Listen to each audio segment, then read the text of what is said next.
परम सच्चिदानंद घन प्रभु स्वयं शास्त्रों में विधान करते हैं कि आप ऐसे आचरण करोगे तो आप प्रसन्न रहोगे, आपकी आयु बढ़ेगी, आप परलोक में आनंद का उपभोग करोगे। आप ऐसे आचरण निषेधात्मक करोगे तो आपकी आयु नष्ट होगी, आप परलोक में दंड के भागी बनेंगे, आप सदैव अशांत और क्लेशित रहेंगे। तो आज चर्चा इस बात की करते हैं कि किन आचरणों से आयु बढ़ती है, किन आचरणों से आयु का नाश होता है। ऐसे कौन से आचरण हैं जिनको हम करके अपनी आयु को नष्ट कर देते हैं, अकाल मृत्यु को प्राप्त हो जाते हैं, भयंकर अशांति दुख आदि प्राप्त होता है। कौन से ऐसे आचरण हैं जिनके करने से हमारी आयु बढ़ती है, हमें सुख शांति की प्राप्ति होती है। ये नास्तिका निष्क्रियाश्च गुरु शास्त्राभिलंघिनः अधर्मज्ञा दुराचारास्ते भवन्ति गतायुषः। ऐसे नास्तिकता के वचन बोलते हैं, नास्तिकता की भावना में रहते हैं, जो शास्त्र की आज्ञा के विरुद्ध क्रियाएं करते हैं, जो गुरुदेव की अवहेलना करते हैं, गुरुदेव की आज्ञा का उल्लंघन करते हैं, जो धर्म को नहीं मानते हैं, दुराचार परायण रहते हैं, उनकी आयु बहुत जल्दी नष्ट हो जाती है। बहुत ध्यान देने योग्य बात है। उनकी आयु नष्ट हो जाती है, उनको अकाल मृत्यु की प्राप्ति होती है। उपासक को जो निषेध किया जा रहा है उसे कभी जीवन में स्वीकार नहीं करना चाहिए। कह रहे हैं कि जो लोग लोष्ठ मर्दी तृणच्छेदी नख खादी चयो नरः नित्योच्छिष्टः संकुशको नेहायुर्विंदते महत। कुछ लोग ऐसे होते हैं जिनका स्वभाव होता है दांत से तिनका चबाना, कपड़ा चबाना, अपने नाखूनों को चबाना। बैठ गए, तिनका तोड़ रहे हैं, कुछ भी फाड़ रहे हैं, किसी का भी जूठा अनूठा बासी ऐसा अपवित्र आहार पा रहे हैं।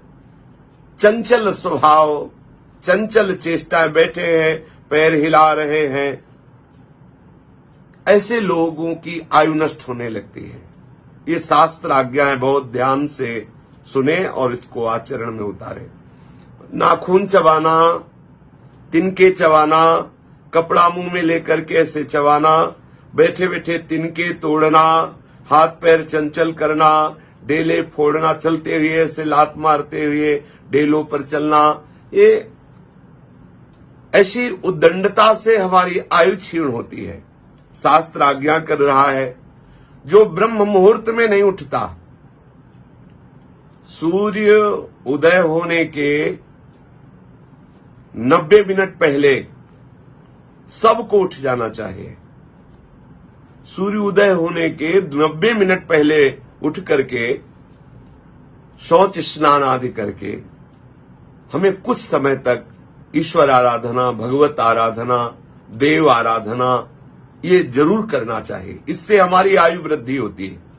जो प्रातःकालीन वेला पर उठते हैं, उठ करके शौच स्नान करके देवाराधन, इष्टाराधन, भगवद आराधन ऐसा करते हैं, जो संध्या काल में प्रातः, मध्याह्न, सायं हरि आराधन करते हैं, देव आराधन करते हैं, संध्योपासना करते हैं, गायत्री आदि जप करते हैं, देवताओं को नमस्कार करते हैं, गुरुजनों को नमस्कार करते हैं, उनकी आयु बढ़ती है। और जो संध्या काल में अशुभ आचरण करते हैं, इसके विरुद्ध आचरण करते हैं, सोते रहते हैं, संध्या काल में भोजन करते हैं, संध्या काल में मैथुन करते हैं, संध्या काल में सोते रहते हैं, उनकी आयु क्षीण हो जाती है। बहुत सावधानी पूर्वक हमें जीवन व्यतीत करना है। शास्त्र आज्ञा कर रहा है कि जो सायंकाल में शयन करता है, संध्या काल में प्रातः मध्याह्न सायं, इस संध्या काल में शयन करता है, भोजन करता है, मैथुन करता है, व्यर्थ का भाषण, व्यर्थ की चेष्टाएं करता है, उसकी आयु नष्ट हो जाती है। जो संध्या काल में देव आराधन, हरि आराधन, भगवत चिंतन, मंगल विधान करता है, वो अपनी आयु को बढ़ाता है, लोक परलोक में सुख को प्राप्त करता है। इसलिए ब्रह्म मुहूर्त में सबको उठ जाना चाहिए, शयन नहीं करना चाहिए। जो ग्रहण के समय में, मध्याह्न के समय में ग्रहण पड़ रहा है और आप सूर्य की तरफ देख रहे हैं, ठीक मध्याह्न का समय सूर्य की तरफ देख रहे हैं, आप सूर्य की तरफ खड़े होकर लघुशंका कर रहे हैं या सूर्य की तरफ लघुशंका कर रहे हैं, सूर्य की तरफ थूक रहे हैं, इससे आपकी आयु नष्ट हो जाएगी। यदि कोई काम भाव से पीड़ित हो करके परदारान गंतव्या सर्ववर्णे सुकर्हिचित नहीं दृश्मनायुष्यम लोके किंचन विद्यते यादृशं पुरुषस्येह परदारोपसेवनम् यावन्तो रोमकूपाः स्युः स्त्रीणां गात्रेषु निर्मिताः। जो पुरुष काम भाव से व्याकुल हो करके किसी भी वर्ण की स्त्री के साथ भोग करता है, छल करके भोग करता है, जबरदस्ती बलात्कार की भावना से युक्त होकर, ऐसा तो यहां शास्त्र कहता है कि उसकी आयु नष्ट हो जाती है। जो पराई स्त्री का भोग करते हैं, अन्य वर्ण की स्त्रियों से भोग करते हैं, जो जबरदस्ती ऐसे भावना से भोग करते हैं, उनके आयु का नाश हो जाता है। और कह रहे हैं कि जो ऐसे स्वभाव वाला है कि दूसरी स्त्रियों को काम भाव से देखता ही रहता है, दूसरी माताओं बहनों की तरफ किसी की भी तरफ दृष्टि करे, वो दोष भावना का चिंतन, दोष भावना से दर्शन, काम भाव, तो बोले स्त्री के शरीर में जितने रोमकूप हैं उतने वर्षों तक वो नरक भोगता है। जो पराई स्त्री के साथ, पराई माता बहनों के साथ काम भाव रखता है, दोष दृष्टि देखता है, उनके साथ व्यभिचार करता है, तो उसकी आयु नष्ट हो जाती है और मरने के बाद उस स्त्री के शरीर में जितने रोए हैं उतने वर्षों तक वो नरक भोगता है। यावंतो रोमकूपाः स्युः स्त्रीणां गात्रेषु निर्मिताः।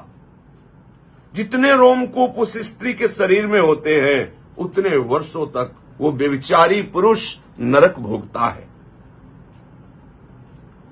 पंथा देयो ब्राह्मणाय गोभ्यो राजभ्यो एव च वृद्धाय भारतप्ताय गर्भिण्यै दुर्बलाय च। सामने से कोई ब्रह्म ऋषि पधार रहा है, वैष्णव आ रहा है, कोई भक्त आ रहा है, संत आ रहा है, आप अलग हटकर खड़े हो गए, झुक करके उसको मार्ग दे दिया। कोई वयोवृद्ध आ रहा है, आप उसको पहले निकल जाने दीजिए। कोई गर्भिणी स्त्री आ रही है, आप उसको पहले मार्ग दे दीजिए। कोई बहुत भार लादे हुए है, उसको आप मार्ग दे दीजिए। इससे आपकी आयु बढ़ जाएगी। और यदि संत वैष्णव ब्रह्म ऋषि गुरुजन पधार रहे और आप अभिमान पूर्वक ना उनकी अभ्यर्थना की, ना उनको मार्ग दिया और अकड़े खड़े रहे, तो आपकी आयु नष्ट हो जाएगी। कोई गर्भिणी स्त्री आ रही है, आप उसे धक्का दे रहे, उसे मार्ग नहीं दे रहे, तो ये अपराध बन जाएगा। कोई दुर्बल है, वयोवृद्ध है, कोई भार लिए हुए है, आप उसे मार्ग नहीं देते, आप उसे पीड़ा पहुंचाते हैं, तो आपकी आयु नष्ट हो जाएगी। शास्त्र आज्ञा करता है कि उपानहो च वस्त्रम च धृतमन्यैर्न धारयेत् ब्रह्मचारी च नित्यं स्यात् पादं पादेन नाक्रमेत् अमावस्यां पौर्णमास्यां चतुर्दश्यां च सर्वशः अष्टम्यां सर्वपक्षाणां ब्रह्मचारी सदा भवेत्। दूसरों के पहने हुए वस्त्र, दूसरों के पहने हुए पादुका जूते, ये केवल गुरुजनों की प्रसादी शिष्य या भगवत प्रसादी धारण कर सकता है भक्त। अन्य दूसरों के पहने हुए कपड़े नहीं पहनना चाहिए, अन्य दूसरों के पहने हुए पादुकाएं नहीं पहनना चाहिए। और अमावस्या, पूर्णिमा, चतुर्दशी, अष्टमी, एकादशी आदि तिथि को गृहस्थ को भी समागम नहीं करना, स्त्री समागम नहीं करना चाहिए, स्त्री सहवास नहीं करना चाहिए, ब्रह्मचर्य से रहना चाहिए। जो अमावस्या को, पूर्णिमा को, चतुर्दशी को, अष्टमी को, एकादशी को स्त्री समागम करता है तो उसकी आयु नष्ट हो जाती है। ये बहुत ध्यान देने योग्य बात है। यदि आप अन्य किसी के पहने हुए कपड़े पहनते हैं, अन्य किसी के पहने हुए जूते पहनते हैं और इन तिथियों में व्यभिचार करते हैं तो आपकी निश्चित आयु नष्ट हो जाएगी। इसलिए इन तिथियों में ब्रह्मचर्य रहें, गुरु या इष्ट की प्रसादी वस्त्र धारण करें। दूसरों के हृदय को बेधे ऐसे कभी वचन न बोले, क्रूरता पूर्वक कोई क्रिया न करे जिससे किसी को नीचा देखना पड़े, ऐसी आप चेष्टा न करें। आप रुखाई भरे वचन, दूसरों को उद्वेग देने वाले वचन, दूसरों को मर्म पहुंचाने वाले वचन ऐसे कभी न बोले, नहीं तो आपकी आयु नष्ट हो जाएगी। शास्त्र आज्ञा करता है, रोहते सायकैर्विद्धम वनम परशुनाहतम वाचा दुरुक्तम बीभत्सम न संरोहति वाक्षतम। बाणों से शरीर जैसे बिंध जाए या किसी अस्त्र से शरीर कट जाए तो औषधि लगाने से उसे भरा जा सकता है, लेकिन जब दुर्वचन रूपी बाण से किसी के हृदय को बेध दिया जाता है तो बहुत उसे कष्ट होता है। इसलिए शास्त्र आज्ञा करता है, कभी ऐसे वचन मत बोलो कि किसी के मर्म स्थान को जाकर दुखावे, किसी का हृदय दुखे, ऐसे वचन मत बोलो, इससे तुम्हारी आयु क्षीण हो जाएगी। ऐसे कटु वचन, ऐसे दुर्वचन, ऐसे परुख वचन जिससे दूसरे का हृदय छलनी हो जाए, ऐसा कभी ना बोलो। यदि कोई अंधा है, कोई लंगड़ा है, निंदित रूप वाला है, निर्बल है, अंग ऐसे उसके बिगड़े हुए हैं, कुरूप है, ऐसे लोगों से बहुत प्यार से बात करो, उनका उपहास मत करो। यदि उनका उपहास करते हो तो आपकी आयु नष्ट हो जाएगी, आपके सुकृत नष्ट हो जाएंगे। उनको बहुत प्यार दो। उनके ऐसे कर्म जो उनको ऐसा रूप मिला, ऐसा अंग विहीन हुए, ऐसा कष्टप्रद जीवन मिला, आपको नहीं बोलना, उनका उपहास नहीं करना, उनको ऐसे वचनों से, ऐसी क्रियाओं से हमें नहीं दुख पहुंचाना जिससे उनको हृदय में बहुत दुख लगे कि हाय मैं ऐसा हूं, देखो ये ऐसा उपहास करते हैं, उससे आपकी आयु नष्ट हो जाएगी। दूसरों के दोष देखने के लिए शास्त्र निषेध करता है। पिता अपने पुत्र के दोष देख सकता है, गुरु अपने शिष्य के दोष देख करके उसे निर्दोष बनाने के लिए दंड देता है। परस्य दंडम नोद्यच्छेत् क्रुद्धो नैनम निपातेत् अन्यत्र पुत्रा शिष्याश्च शिक्षार्थम ताडनम स्मृतम। पिता अपने पुत्र के दोष देख करके उसे शासन में लेता है और उसको पवित्र बनाता है। गुरु अपने शिष्य के दोष देख करके उसे शासन में लेता है और उसे पवित्र बनाता है। अन्य को शास्त्र आज्ञा करता है कि आप पर दोष दर्शन न करें। पर दोष दर्शन करेंगे, दूसरों की निंदा करेंगे, दूसरों की अवहेलना करेंगे तो आपके सुकृत नष्ट हो जाएंगे, आपकी आयु नष्ट हो जाएगी। शास्त्र आज्ञा करता है कृत्वा मूत्र पुरीशेतु रथ्यामाक्रम्य वा पुनः पाद प्रक्षालनम कुर्यात् स्वाध्याये भोजने तथा। जब आप मल त्याग कर रहे हो शौच में, शौचालय में, जब आप मूत्र त्याग कर रहे हो तो मौन रहिए। अगर आप ऐसा नहीं करते तो आपकी आयु नष्ट हो जाएगी। मलमूत्र त्याग करते समय जो बात करते हैं, मलमूत्र त्याग के बाद जो पवित्र नहीं होते हैं, ऐसे ही अपवित्र बने रहते हैं, उनकी आयु नष्ट हो जाती है। शास्त्र आज्ञा करता है कि आप शौचालय में शौच होने के बाद पवित्र होइए, आचमन कीजिए, पवित्र होकर फिर वस्त्र धारण कीजिए। लघुशंका गए हैं तो आप पवित्र होइए, हाथ धोइए, आचमन कीजिए और शौच लघुशंका के समय मौन रहिए। जब आप भोजन पा रहे हो तो मौन भगवत स्मरण करते हुए भोजन पाइए। हाथ पैर धो करके, मुख धोकर, पवित्र होकर भोजन पाने के लिए बैठिए। भोजन को प्रभु को अर्पित करके, प्रभु का स्मरण करते हुए, एक एक कवल प्रभु का स्मरण करते हुए पाइए। यदि आप ऐसा नहीं करते, भोजन पाते समय गलत चिंतन करते हैं, गंदी बातें सोचते हैं, तो 24 घंटे के लिए आपकी मानसिकता बिगाड़ देगा वो भोजन। भोजन पाते समय बहुत सावधान रहना चाहिए। हाथ पैर धो, ऐसा नहीं जूते पहने हुए आप अपवित्र ऐसे, तभी तो बुद्धि भ्रष्ट होती जा रही, आयु क्षीण होती जा रही, शरीर रोगों से ग्रसित होते जा रहे हैं। शास्त्र आज्ञा का पालन कीजिए। शौच लघुशंका अर्थात मलमूत्र त्याग के समय मौन रहिए, मलमूत्र त्याग के बाद पवित्र होइए, आचमन कीजिए। जब आप भोजन पाने जाएं तो हाथ पैर मुख धो करके भगवत चिंतन करते हुए भोजन पाए, नहीं तो आपकी आयु क्षीण हो जाएगी। शास्त्र आज्ञा कर रहा है कि जो सूर्योदय होने के पहले तक सोते रहते हैं, भाई सूर्योदय हुआ और उसके आप शयन कर रहे हैं, पहले उठ करके आप स्नान शौच आदि नहीं कर रहे हैं, तो आपको इस बात का प्रायश्चित करना चाहिए। उपवास, आज हम भोजन नहीं पाएंगे, उपवास करेंगे, क्योंकि आज ब्रह्म मुहूर्त में हम सोते रहे, हमारे द्वारा भगवत आराधना। सोचो इतना अपराध है। जो लोग 8 बजे तक 10 बजे तक सोते रहते हैं तो उनकी आयु क्षीण होती है, उनकी बुद्धि मलिन होती है, विषयाशक्ति बढ़ती, शरीर अस्वस्थ हो जाएगा। आप निश्चित विश्वास मानिए, ये भगवान की वाणी, शास्त्र आज्ञा है। शास्त्र आज्ञा करता है कि आप बिना स्नान किए देव मंदिर में जाना, बिना स्नान किए आप जो देव कार्य हैं उनको करना, ये सब नहीं।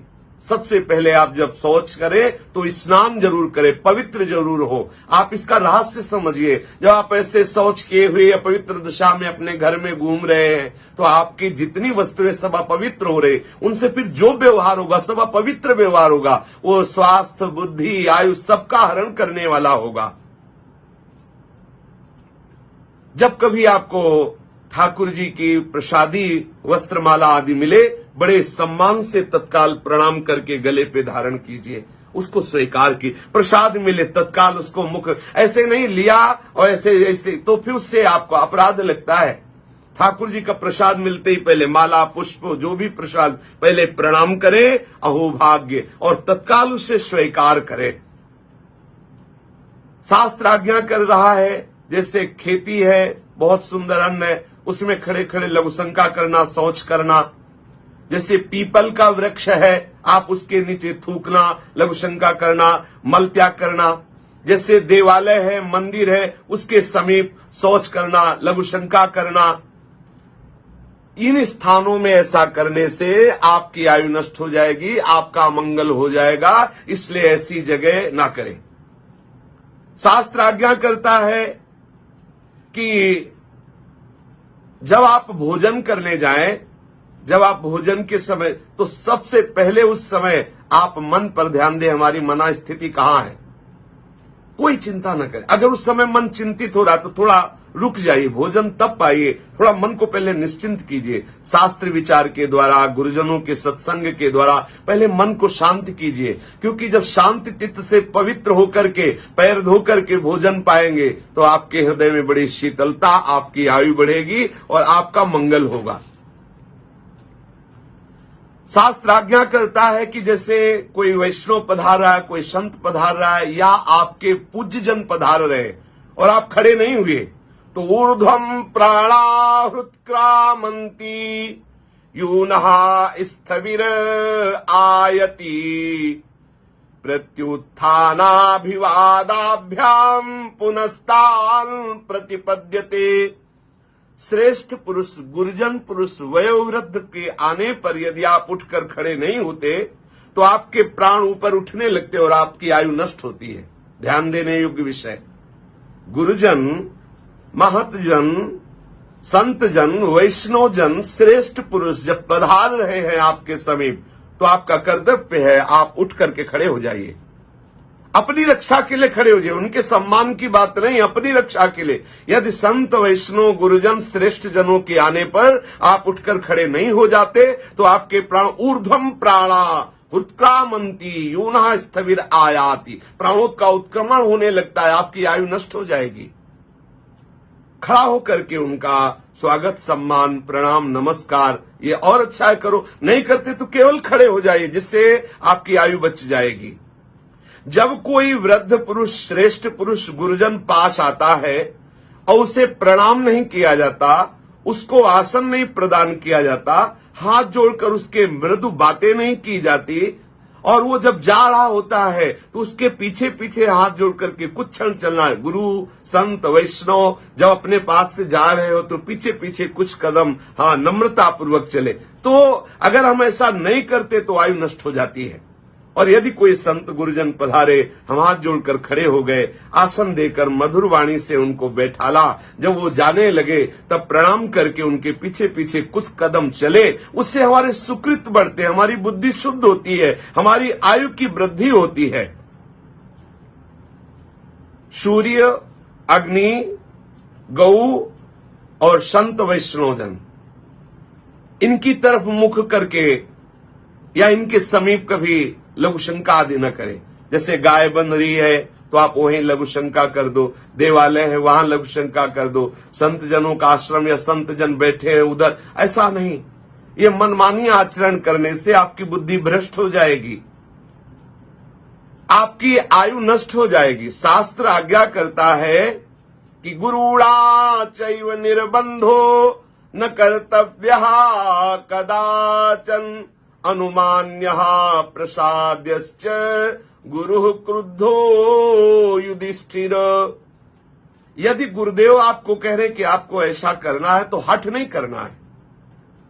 गुरुदेव से हठ नहीं ठानना चाहिए, गुरुदेव की आज्ञा का उल्लंघन नहीं करना चाहिए। हठ पूर्वक उनकी आज्ञा का उल्लंघन करने से बुद्धि और आयु दोनों क्षीण हो जाती है। यदि गुरु अप्रसन्न हो जाए तो उनको हम प्रसन्न करने की चेष्टा करें, उनको हम मनाएं, हम वही चेष्टा करें जिससे गुरुदेव हम पर प्रसन्न हो। सम्यंग मिथ्या प्रवत्तेपि वर्तितव्यम गुराभिः गुरु निंदा दहत्यायुर्मनुष्याणाम न संशयः। जो गुरुदेव की निंदा करते हैं, गुरुदेव की प्रतिकूल व्यवहार करते हैं, गुरुदेव की अवहेलना करते हैं, अरे क्या होगा, और उनके प्रतिकूल हठ ठान करके उनके प्रतिकूल आचरण करते हैं, उनकी निंदा करते हैं, निश्चित गुरु निंदा करने वाले के समस्त सुकृत नष्ट हो जाते हैं, आयु नष्ट हो जाती है और वो दुर्गति को प्राप्त होता है। इसलिए हमारी आयु बढ़े, हम स्वस्थ रहें और निरंतर आनंद पूर्वक जीवन कटे, भगवत चिंतन पूर्वक। इसलिए हम शास्त्र आज्ञा के अनुसार आचरण करें। शेष चर्चा आगे। श्री राधा वल्लभ लाल की जय।